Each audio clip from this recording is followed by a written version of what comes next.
কার্যালয়ের সামনে আবারও ককটেল বিস্ফোরণ। জরুরি সংবাদ সম্মেলন ডেকেছে বিএনপি। নতুন বাংলাদেশে চাঁদাবাজি করতে দেওয়া হবে না বলে মন্তব্য করেছেন হাসনাত আব্দুল্লাহ।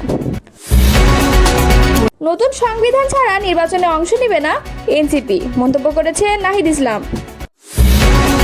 রাজনৈতিক দলগুলোর সঙ্গে ঐক্যমত্য কমিশনের ৮ম দিনের বৈঠক চলছে। শাপলা পেতে মরিয়া নাগরিক ঐক্য, এনসিপিও আশাবাদী। এতক্ষণ শুনছিলেন সংবাদ শিরোনাম, এবারে বিস্তারিত।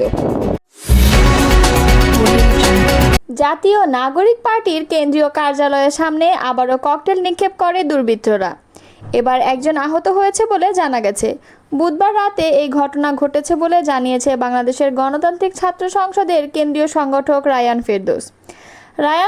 তার ব্যক্তিগত ফেসবুক অ্যাকাউন্টে ককটেল নিক্ষেপ পরবর্তী সময়ের ভিডিও চিত্র সহকারে জানায়, এনসিপির দেশব্যাপী পদযাত্রা উপলক্ষে একটি গাড়ি প্রস্তুত করা হয়েছিল, তা লক্ষ্য করে ককটেল নিক্ষেপ করা হয়েছে।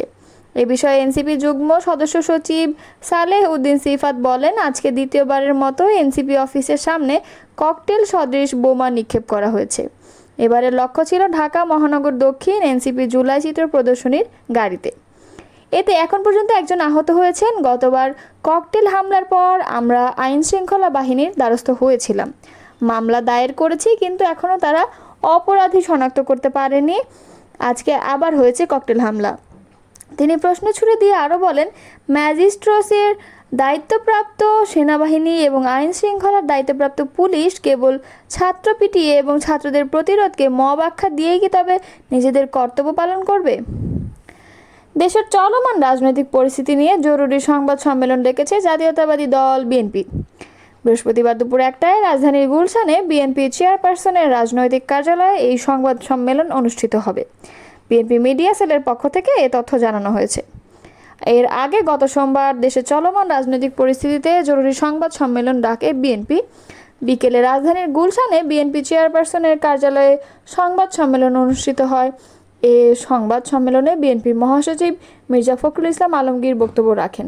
নতুন বাংলাদেশে কাউকে চাঁদাবাজি করতে দেওয়া হবে না বলে মন্তব্য করেছেন জাতীয় নাগরিক পার্টির মুখ্য সংগঠক হাসনাত আব্দুল্লাহ। বুধবার দুপুরে এনসিপির দেশ গড়তে জুলাই পদযাত্রা কর্মসূচির দ্বিতীয় দিনে কুড়িগ্রাম শহরের ঘোষপাড়ার মুক্তিযুদ্ধ স্মৃতি ফলকের সামনে সংক্ষিপ্ত পথসভায় এসব কথা বলেন এনসিপির নেতা। এ সময় হাসনাত আব্দুল্লাহ বলেন, পুলিশ ভাইদেরকে বলতে চাই, আওয়ামী লীগ পুলিশকে দলীয় বানাতে চেয়েছিল, তার পরিণতি দেখেছেন। আপনাদেরকে বলবো, দখলপন্থী না হয়ে বাংলাদেশের গণতান্ত্রিক পুলিশ হয়ে উঠুন। এনসিপির পুলিশের প্রয়োজন নাই। এনসিপি মনে করে জনতা হচ্ছে ক্ষমতা। তিনি আরও বলেন, পুলিশ ভাইদেরকে বলছি, পটিয়ায় যে ঘটনা ঘটেছে এর যদি পুনরাবৃত্তি হয় তাহলে 5 আগস্টের পুনরাবৃত্তি হবে। আমাদের স্বাধীনতা ছিল না, নতুন বাংলাদেশ আর কোনো চাঁদাবাজি করতে দেওয়া হবে না, কোনো দুর্নীতিবাজকে প্রশ্রয় দেওয়া যাবে না।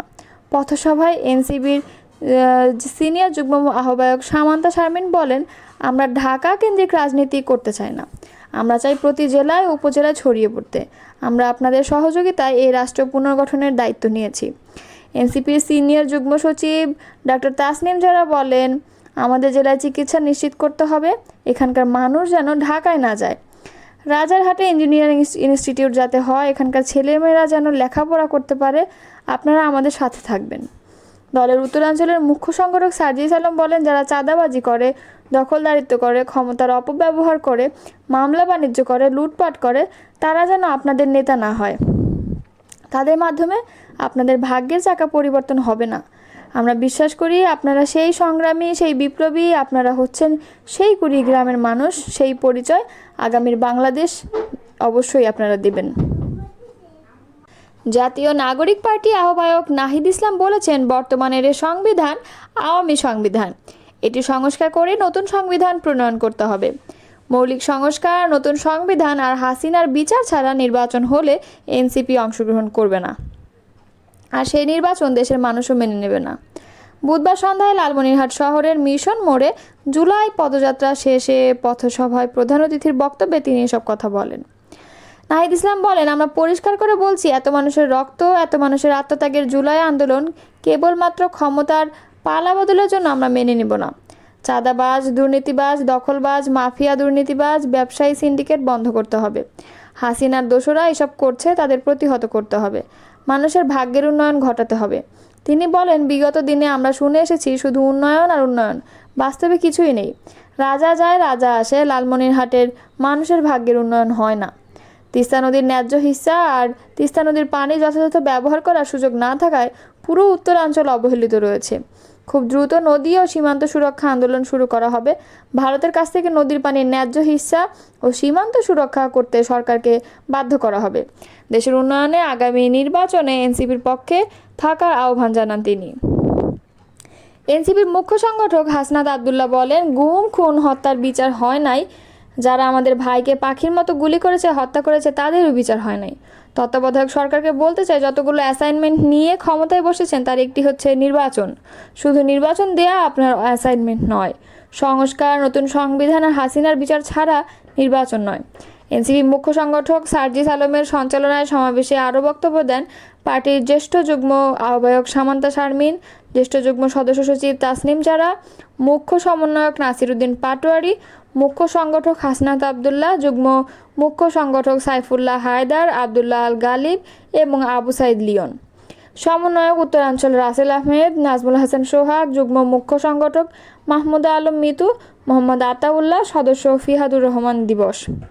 এর আগে কুড়িগ্রামের ফুলবাড়ী উপজেলায় পদযাত্রা ও পথসভা শেষে লালমনিরহাট সদর হাসপাতাল মোড়ে পৌঁছে এনসিপির জুলাই পদযাত্রা। সেখান থেকে পদযাত্রা নিয়ে লালমনিরহাট শহরের প্রধান প্রধান সড়ক প্রদক্ষিণ করে জনতার সাথে মোলাকাত করে মিশন মোড়ে শেষ হয় পদযাত্রা। এরপর সেখানে পদসভা শেষে করে লালমনিরহাট রংপুর মহাসড়ক হয়ে নীলফামারীর দিকে রওনা করে এনসিপির জুলাই পদযাত্রা।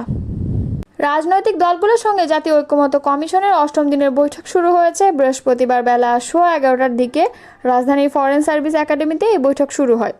বৈঠকে বিএনপি স্থায়ী কমিটির সদস্য সালাউদ্দিন আহমেদ, জামায়াত ইসলামী নায়েবে আমির সৈয়দ আবদুল্লাহ মোহাম্মদ তাহের, জাতীয় নাগরিক পার্টির সদস্য সচিব আক্তার হোসেন, লেবার পার্টির সভাপতি ডক্টর মুস্তাফিজুর রহমান ইরান, আমার বাংলাদেশ পার্টির সাধারণ সম্পাদক ফুয়াদ আবদুল্লাহ সহ বিভিন্ন রাজনৈতিক দলের শীর্ষ নেতারা উপস্থিত রয়েছেন।